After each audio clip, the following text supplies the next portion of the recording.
Salut, bienvenue sur Lambdaman, vidéo un peu à la cool parce que j'ai toujours voulu te faire une vidéo achat manga vu que cela fait partie des habitudes des chaînes manga. Et ici j'ai de quoi faire car je n'étais plus allé à la librairie depuis un moment et de plus c'était mon anniversaire début mars et j'ai donc été bien gâté. Je vous montre ça tout de suite mais je devrais peut-être faire cette présentation en 2 vidéos, on verra.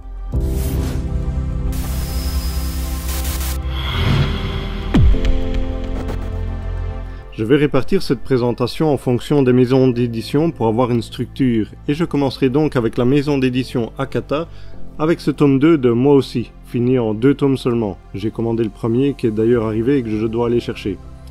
Cette histoire parle de harcèlement sexuel sur le lieu du travail, ce qui peut être très intéressant car on aurait tendance à oublier que ça existe, mais si. Et ça peut se présenter sous différentes formes car beaucoup profitent de leur statut de supérieur, sachant que la personne harcelée a peur de perdre sa place si elle parle de quoi que ce soit. Donc je suis curieux de découvrir cette histoire. Deuxième et déjà dernière présentation de chez Akata, un manga one-shot que m'a fait découvrir la chaîne Au Rayon Manga et dont j'étais impatient de découvrir. Sans aller à l'école, je suis devenu mangaka. Une histoire sur le décrochage scolaire d'un enfant qui va faire de l'instruction en famille en grande partie et qui va nous expliquer cette erreur qui vont se révéler très parlantes car je suis certain que beaucoup auront vécu ou vivent des choses similaires. En tout cas, la première moitié m'a vraiment intéressé car j'ai pu m'identifier sur beaucoup de points. Et de plus, cette histoire est semi-autobiographique, ce qui la rend encore plus poignante. Franchement, c'est une histoire à voir. Bon, on passe tout de suite à la maison d'édition suivante qui est Delcourt Tonkam avec un chouette isekai recommandé par Miss Bubble Dream, Arifureta, tomes 3 et 4. J'ai beaucoup aimé les 2 premiers tomes et je vais me replonger dans cette suite avec grand plaisir. Si tu ne sais pas ce qu'est un isekai, va voir ma vidéo sur Koshio-Sero, je t'explique un peu plus en détail. Mais c'est un genre qui commence toujours plus ou moins de la même façon, et ici le personnage que l'on va suivre est transféré avec toute sa classe et obtient une compétence assez pourrie à première vue, et va se retrouver piégé dans un donjon dont certains de ses condisciples seraient responsables de sa chute. Mais après des passages un peu glauques, il va réussir à faire de cette compétence pourrie une force insoupçonnée, et va s'enfoncer encore plus dans les niveaux. Deuxième manga de chez Delcourt Tonkam, les tomes 1 et 2 de L'homme qui tua Nobunaga. J'aime assez les mangas historiques quand ils sont bien faits car c'est une façon ludique de découvrir l'histoire. Il donne envie d'en savoir plus et celui-ci parle d'une des 3 personnes qui a unifié le Japon au XVIe siècle.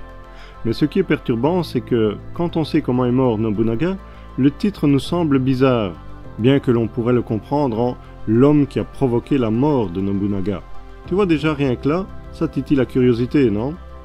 Troisième et dernière présentation avec non pas un manga, mais plutôt un format comics, car il y a eu confusion de la part de la librairie où la commande a été passée par la personne qui me l'a offert. Car ça devait être Dracula le manga, mais ils ont commandé la BD. Mais ce n'est pas grave car elle m'intéresse tout autant vu que j'ai vraiment raffolé lire le roman de Bram Stoker, et que j'aime découvrir les adaptations.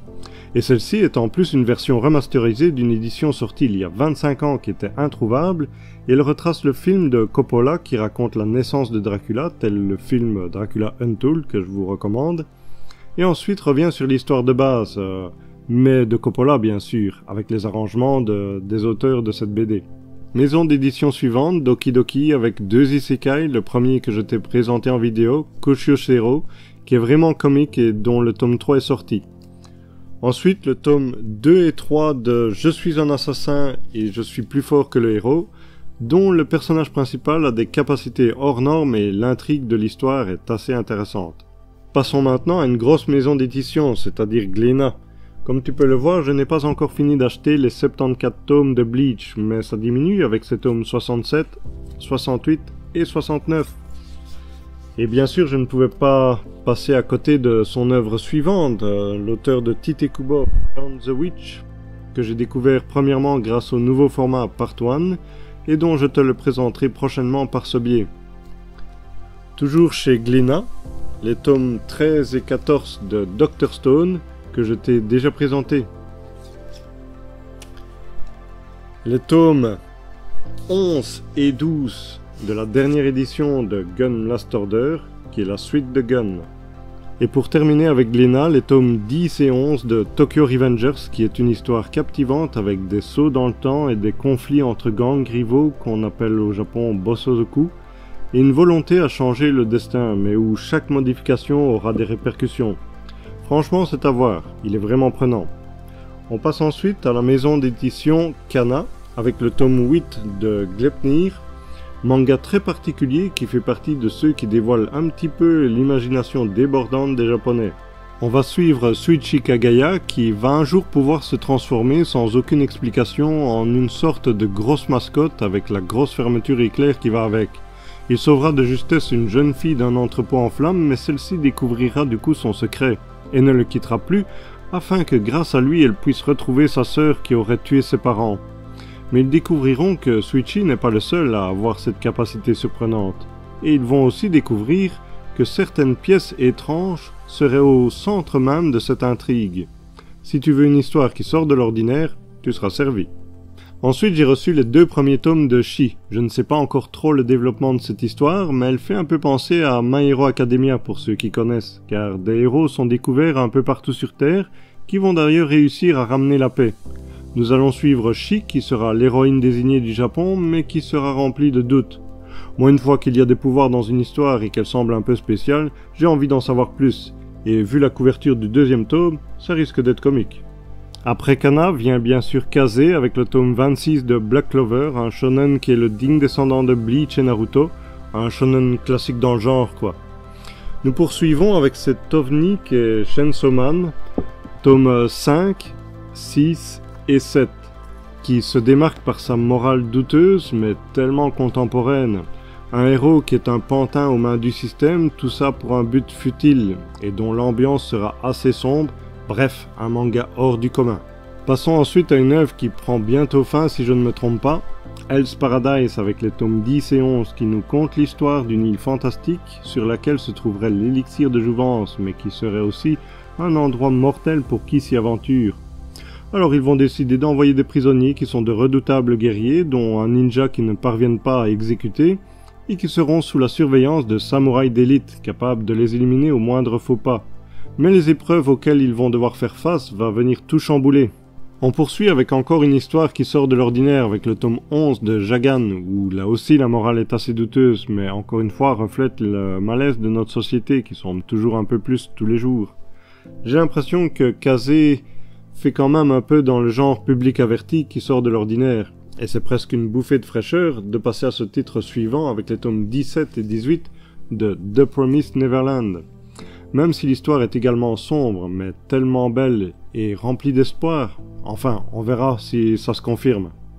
Nous attaquons maintenant avec la maison d'édition chez qui j'ai le plus d'œuvres. Je parle bien sûr de Kiun. Et on commence tout de suite avec les tomes 13, 14 et 15 de Beastars, qui est une transposition des problèmes de notre société avec brio. Manga que je conseille car il parle de beaucoup de choses. Décidément, je pense que beaucoup de mangaka veulent dénoncer les travers de la société, mais que nous regardons cette tragédie juste en spectateur et que nous espérons que les choses changent d'elles-mêmes. C'est aussi un message à moi-même. Vient ensuite le one-shot de la magnifique collection dont ils nous ont vraiment impressionnés de par sa qualité. Je veux parler des œuvres de Lovecraft avec Celui qui hantait les ténèbres. C'est une collection que je trouve très luxueuse avec ses couvertures en cuir, pas vraiment pratiques pour les conserver debout, mais on va pas faire le difficile. Ils permettent de faire connaissance, pour ceux qui ne le connaissent pas, avec les œuvres de Howard Philip Lovecraft, qui s'est illustré par ses récits fantastiques d'horreur et de science-fiction. Après cette terrible collection, nous retournons à du classique avec le tome 21 de Darwin's Game, qui nous fait vivre un jeu genre Battle Royale en pleine ville, mais dissimulé aux yeux des non-participants. Enfin, pas toujours, et ces participants se sont vus dotés de capacités particulières pour pimenter le jeu. Présentation suivante avec un mangaka que j'apprécie, qui est Kesembe, qui a réalisé l'île de Ozuki, que je t'ai présenté en vidéo.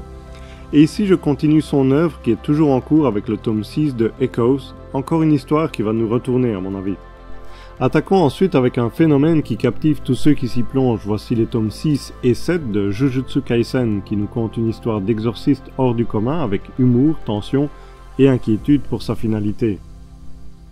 Encore une nouvelle pépite dont Kiun nous gâte avec un format à couverture dure pour un grand classique de la littérature avec ce premier tome de l'adaptation de La Guerre des mondes de Herbert George Wells. À voir maintenant si le contenu est à la hauteur de l'œuvre originale. On continue avec un coup de cœur que j'avais découvert grâce à Miss Bubble Dream. Il s'agit du tome 4 de Magus of the Library, qui nous conte une histoire basée sur l'amour des livres, leur importance, mais qui va s'ouvrir en véritable aventure avec un univers vaste à découvrir. Je le conseille franchement. Je l'ai mentionné tout à l'heure pour la présentation de Chi, mais voici les tomes 26 et 27 du fameux My Hero Academia, qui se voulait parodique au niveau des super-héros américains, mais qui a conquis le cœur de ceux qui ont voulu découvrir l'univers, grâce aux différents héros charismatiques, mais aussi de certains méchants. Et je vais terminer cette première vidéo avec le dernier achat de chez Kiyun, qui est le tome 4 de The Killer Inside, qui nous conte l'histoire du fils d'un tueur en série, qui a fait parler de lui et qui a été particulièrement sadique avec les femmes. Mais ce fils essaye malgré ce lourd secret de se faire oublier pour dissimuler sa terrible paternité. Mais quand une femme sera assassinée de la même façon, certaines choses vont refaire surface et il va avoir difficile de rester dans l'ombre. J'avoue que celui-ci j'attendais que la série soit un peu plus avancée pour continuer car je n'ai vu qu'un peu du premier tome et comme j'ai plein de lectures en cours, c'est difficile de tout se rappeler. Voilà, si tu as aimé, tu sais ce qu'il faut faire et je suppose que la deuxième vidéo clôturera cet achat manga et cadeau. Prends bien soin de toi surtout, et à la prochaine. Salut!